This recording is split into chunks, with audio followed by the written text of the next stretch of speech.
There's a lot of information out there on paganism, but how much of it is accurate? How do you learn to separate truth from biased information?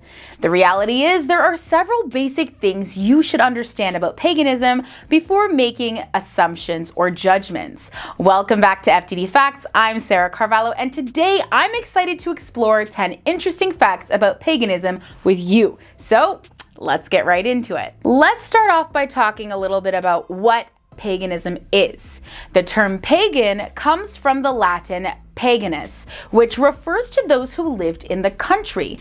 When Christianity began to grow in the Roman Empire cities, people who lived in the country continued to believe in the old ways.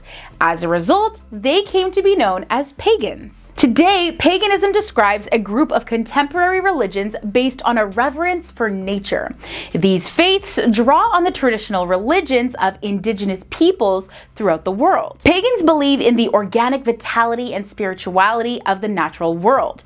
Due to persecution and misrepresentation, it's really important to know that pagans are not deviants in their intimate relations. They do not worship the devil, they are not evil, and they do not practice black magic. Their practices also do not involve harming people or animals. Now, let's look a little bit at contemporary paganism. Contemporary paganism is the restoration of indigenous religion, especially that of ancient Europe. Paganism has grown in popularity greatly during the last 100 years.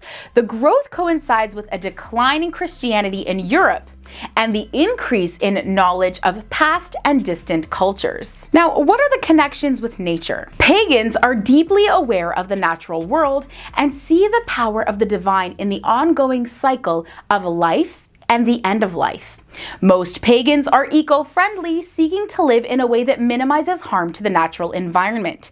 Pagans do not believe that they are set above or apart from the rest of nature. They understand divinity to be woven through every aspect of the living earth.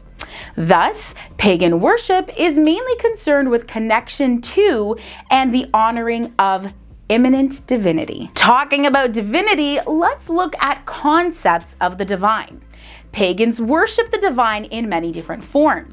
The most important and widely recognized of these are the god and goddess, whose annual cycle of procreation, giving birth, and the dying defines the pagan year. Paganism strongly emphasizes equality of both sexes. Women play a prominent role in the modern pagan movement, and goddess worship features most pagan ceremonies. Let's move into pagan theology. Paganism is not based on doctrine or liturgy, and there are no buildings designated for worship. Instead, pagans believe ceremonies are best outdoors. The aim of pagan rituals are to make contact with the divine in the world that surrounds them.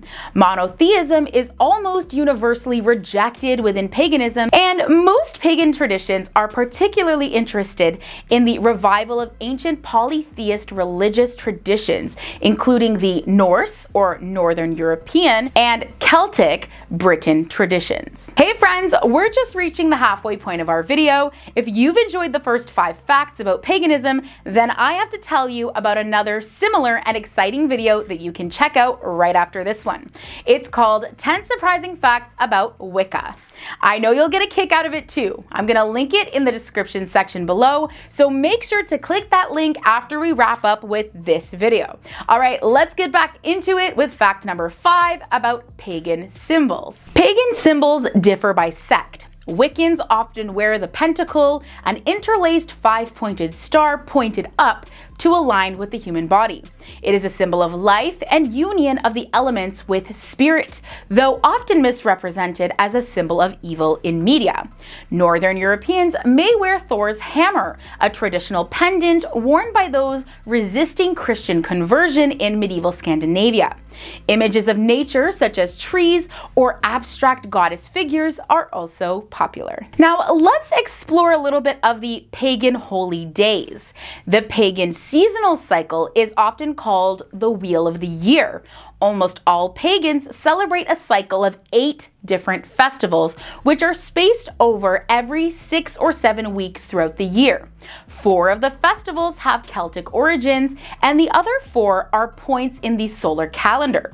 Interestingly, the seasonal differences between the hemispheres mean solar festivals in the northern hemisphere are celebrated opposite different dates in the southern hemisphere. And what can we say about pagan worship? Well, as paganism is a very diverse religion with many distinct, though related traditions, the forms of pagan worship vary widely.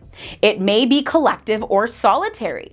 Participants generally affirm their deep spiritual connection with nature, honor their gods and goddesses, and celebrate the seasonal festivals, as well as the rites of passage of human life. To pagans, the finest places of worship are not those that are built by human hands. And it's worth mentioning that women and men almost always worship together. Now, we've talked about worship and rituals, but let's talk about some ceremonies. Ceremonies usually begin with the marking out of a ritual circle, a symbol of sacred space which has neither beginning nor end, and within which all stands as equal. At the quarter points, the 4 directions are located, and the corresponding elements of earth, air, fire, and water will be acknowledged and bid welcome. There may follow meditation or chanting, music, prayer, dancing, and the pouring of libations. There may be recitations of poetry and or the performance of sacred drama,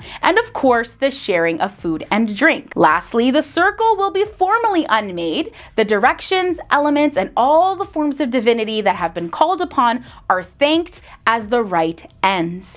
The rituals are akin to a symbolic language of communication between the human and the divine. And making it all the way down to number 1, let's talk a little bit about pagan weddings. Pagan wedding ceremonies are called hand fastings and mark the coming together of 2 people who commit themselves to one another in a formal, loving, and equal sexual partnership.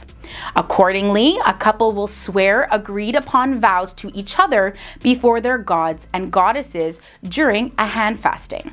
The couple's right hands will be bound together, hence the title of hand fasting. They will swear the oaths that will define their relationship, and then their hands will be unbound in token that they remain together of their own free will. Now, interestingly, a couple may choose to hand fast or commit to each other for the traditional period of a year and a day.